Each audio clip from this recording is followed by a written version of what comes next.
Why the Indian DNA is so unique. The DNA of Indians has carried a secret, passed down through generations. No one expected that in the 21st century, their DNA would not only reveal mysterious ancient migrations, untold stories, and forgotten connections, but also one secret that makes them so unique. What could this be? Before we get right into it, let us know in the comments. What do you think is the truth about the ancient Indian lineage? The mysterious origins of India's first civilizations. Over 65,000 years ago, the first humans to ever live in what is now India made their way from Africa, traveling along coastal paths near the Arabian Sea before settling mainly in the south. Known as the ancient Ancestral South Indians, or AASI for short, these early people left no written records, but clues like cave paintings in Bhimbetka reveal they had a culture, rituals, and possibly early spiritual beliefs. Their legacy didn't vanish with time. DNA studies show that their genes still live on in today's populations, especially among the Dravidian-speaking groups and the tribes of the Andaman Islands. Around 10,000 years ago, everything changed. People began to farm, settle, and build more permanent lives. In Megra, one of the earliest farming sites in today's Pakistan and part of a broader interconnected region, people grew wheat and barley, kept animals, and made pottery. Instead of roaming for food, they learned to produce it, which reshaped how they lived, thought, and worked together. In the southern parts of India, similar progress was happening at sites like Piklahel and Halur, where early communities cultivated millet and raised cattle. They began using better stone tools, which shows how their skills and thinking evolved. Farming brought people together in new ways. It made them organize, plan for the future, and rely on each other more than ever. Over time, people from the West and Central Asia arrived, bringing new languages and cultures. These newcomers mixed with the original populations, forming two major ancestral groups: the Ancestral South Indians, ASI, who descended mostly from the original settlers and early farmers, and the Ancestral North Indians, ANI, who carried the influence of outside migrations. These groups didn't remain separate for long. They blended across the land, giving rise to the increased diversity seen in India today. All this set the stage for one of the world's greatest early civilizations, the Indus Valley Civilization, beginning around 2600 BCE. But what struck researchers the most is their cities.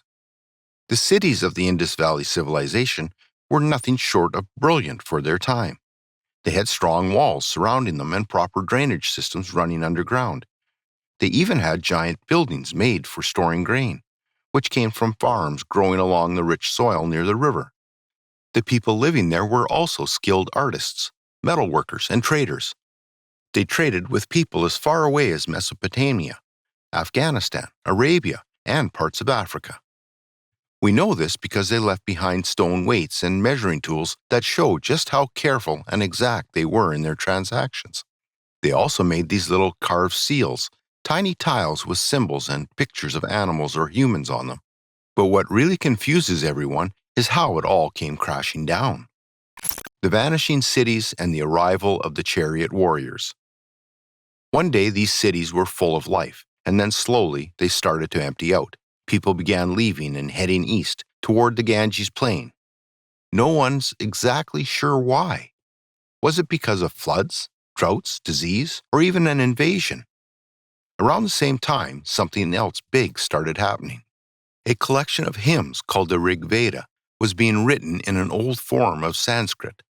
This language is the ancestor of many spoken across northern India today, and here's where it gets even more interesting. This Sanskrit shares a lot in common with languages in Iran, Europe, and beyond. You see, these connections point to a large family of languages called Indo-European. That's why you'll find strange similarities between the gods and stories of the Rig Veda and those from ancient Greece, Iran, and even Scandinavia.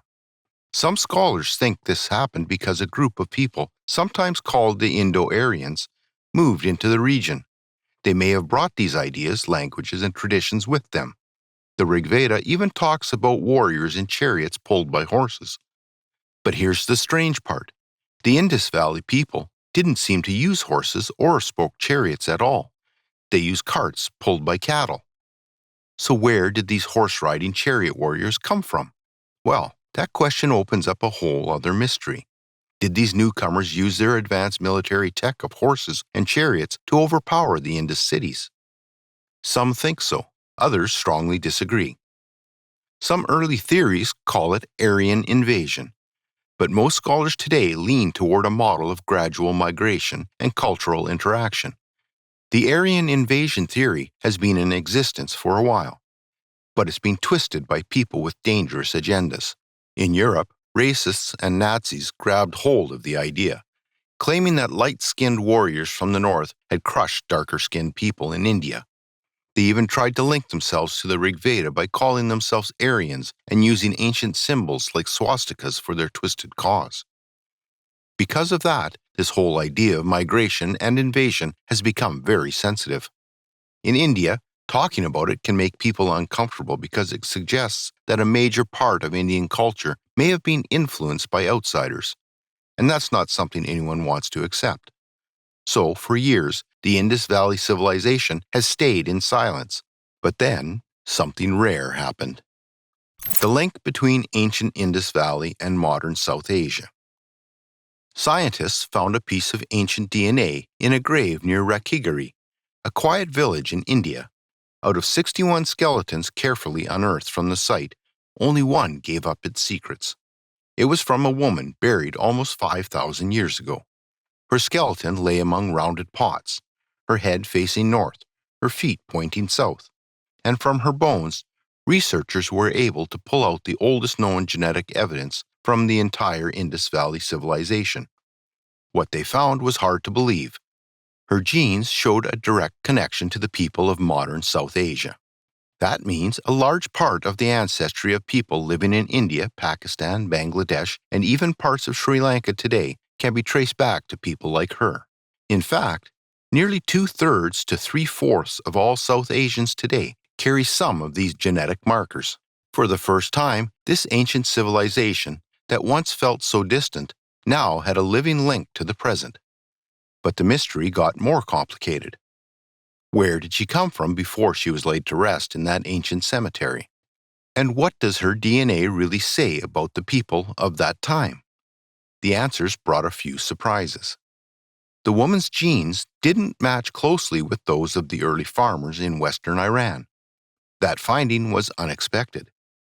Many scholars had believed that farming spread across regions because people moved and brought their agricultural knowledge with them. But the DNA painted a different picture. It looked like the people of the Indus Valley had figured out farming on their own. They didn't learn it from nearby civilizations. They might have started cultivating their own crops, tending to their own animals, and developing their own way of life without relying on outside ideas. The surprising origins of Indus Valley farming and migration. For a long time, scientists believed that the rise of farming always followed the same path. People learned how to grow food in one place, then moved elsewhere, spreading their knowledge as they went. This idea made sense in Europe, where DNA shows that early farmers started in the south and slowly moved north, carrying seeds and tools with them. But when scientists analyzed the ancient DNA from the Indus Valley, they found that the genetic clues from a single woman buried thousands of years ago in Rathiggiri suggest a very different story. Her ancestors seem to have split off from the farmers of Iran and the Fertile Crescent even before 8000 BC, long before farming reached India. That changes everything. Instead of learning to farm from others, the people of the Indus might have figured it out all on their own. But that wasn't the only surprise the genetic evidence had in store. In another study released alongside the first, scientists looked at DNA from more than 500 people who lived in South and Central Asia over the past 8,000 years. Out of all those people, 11 stood out. They lived far from the Indus Valley, in places like Central Asia, but their genes closely matched the woman from Rathiggiri. These 11 people were also buried in unusual ways for their time and place, which suggested they didn't quite fit in with the local communities. It was as if they had come from somewhere else, possibly the Indus Valley, and carried their customs and DNA with them. Regardless of what exactly happened, these fragments of genetic information have revealed India's deep ancestral makeup, including the ancient ancestral North Indians and South Indians, and the genetic legacy of the mysterious Indus Valley Civilization. If you enjoyed this exploration of the DNA and history of ancient Indians, then hit the like button. To stay updated on ancient history and the most recent mind-blowing DNA analysis on ancient people, then subscribe to our channel so you don't miss our next videos.